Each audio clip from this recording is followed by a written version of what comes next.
Queen Elizabeth II, UK's longest-serving monarch, has died at Balmoral, aged 96. After reigning for 70 years, her family gathered at her Scottish estate after concerns grew about her health earlier today. The Queen came to the throne in 1952 and witnessed enormous social change. This is live at the Buckingham Palace, where the notice is being put at the gates of Buckingham Palace, announcing the Queen's death. Now, in a statement, Buckingham Palace said the Queen died peacefully at Balmoral this afternoon. The King and Queen consort will remain at Balmoral this evening and will return to London tomorrow. All the Queen's children travelled to Balmoral near Aberdeen after doctors placed the Queen under medical supervision.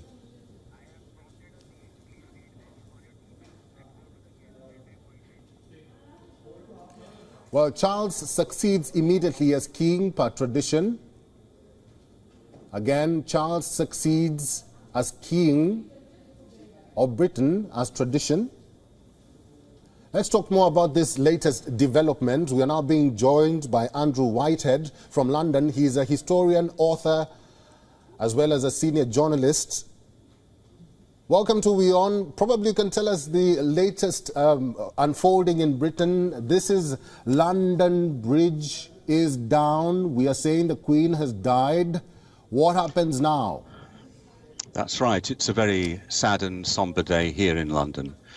We had, of course, some warning of the seriousness of her illness earlier in the day when Buckingham Palace took the hugely unusual step of announcing that doctors had concern for the Queen's health, and then we were told that Prince Charles, now King Charles, was at Balmoral Castle with his mother, and then a couple of hours ago we saw footage of other children of the Queen and Prince William making their way to Balmoral. We don't know whether they managed to get there before the Queen died. And then Buckingham Palace just a few minutes ago issued a statement saying the Queen died peacefully in Balmoral this afternoon.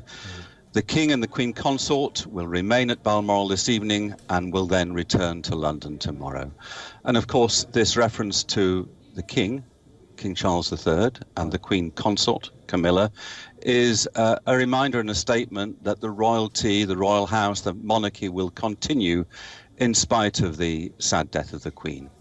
We don't know exactly what will happen now. I think the supposition is that the Queen's body will remain at Balmoral and may well then be driven down in a day or two's time to the Scottish capital, Edinburgh, and may well lie in state there for a day or two before coming to London, where again it is expected to lie in state, with a funeral perhaps a week or 10 days away, but we have no confirmation of this. The plans, though, are well advanced. The Queen was 96, and I think we'll have an announcement quite soon about the timetable for the future. Andrew, let me ask about what is happening at Buckingham Palace right now. There's the flag that is flying at half-mast. Probably you can tell us the significance of that. Was that a sign? Yes, so that would have been just brought down at half-mast when the announcement was made, which was just at the top of the hour. We're talking about minutes ago.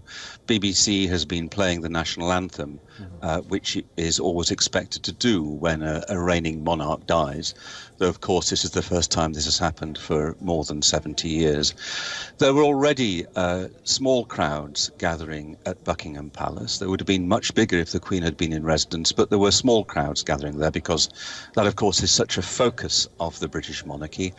And I think it's almost certain that much larger crowds will gather at Buckingham Palace and perhaps outside Balmoral as well to express their great sadness and their respect for the dead monarch. Andrew, sticking to Buckingham Palace, there is an announcement that has been placed at the gates. This is usually a tradition. Probably you can tell us the significance of that and why the monarch does this. So this is a part of the royal routine. The monarchy is a very traditional institution, and for any major announcement, still to this day, it is announced in a whole range of ways, including, of course, on Twitter and social media, but also an announcement, a typed announcement, is put on public display at the gates of Buckingham Palace. So it's been done today with the very sad news of the Queen's death, as it is done to mark any major royal announcement. Andrew, we expect the new Prime Minister, Liz Truss, to make an announcement at number 10 Downing Street. This is quite unfortunate, I may say, for the new Prime Minister. She was just appointed a few days back. We saw her, you know, greeting the Queen. What does this mean for her now? Well, that's right. Just on Tuesday, so 2 days ago, Liz Truss went to Balmoral in the north of Scotland, met the Queen, and that was required for her to start her prime ministership.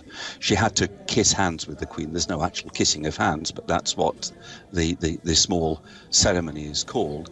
And we saw photographs, there were no video, but we saw photographs of the Queen shaking hands with Liz Truss, the new Prime Minister. And although she was using a walking stick, she seemed animated and, as far as you can judge, in good health. So Liz Truss has been Prime Minister for 48 hours, and she faces what is a moment of grave national solemnity. I wouldn't say crisis, because there's no sort of sense of discontinuity. We know what will happen now, but it is a time when she will need to reflect the grief of the nation. And that is quite difficult to do for anybody. But if you've only been in the job for a couple of days, that is quite an ordeal and a responsibility too. Andrew, let me ask you this. The now new King, Charles, has been waiting to take over the throne or to inherit her mother. What do you think, what do you foresee happening now, going forward? Well, you're right, he has been waiting for a very long time. He's already well into his 70s. I mean, it's perhaps inappropriate to speculate too much when we've only known for a few minutes that his mother, the Queen, is dead. But I think he will find it difficult to be quite such a unifying figure as his mother. The Queen enjoyed a huge amount of respect, not just in Britain, but globally. I had the good fortune to meet her on a couple of occasions. She's a woman of great humility and charm. And all her life, people have been paying deference to her, but that hasn't really spoiled her.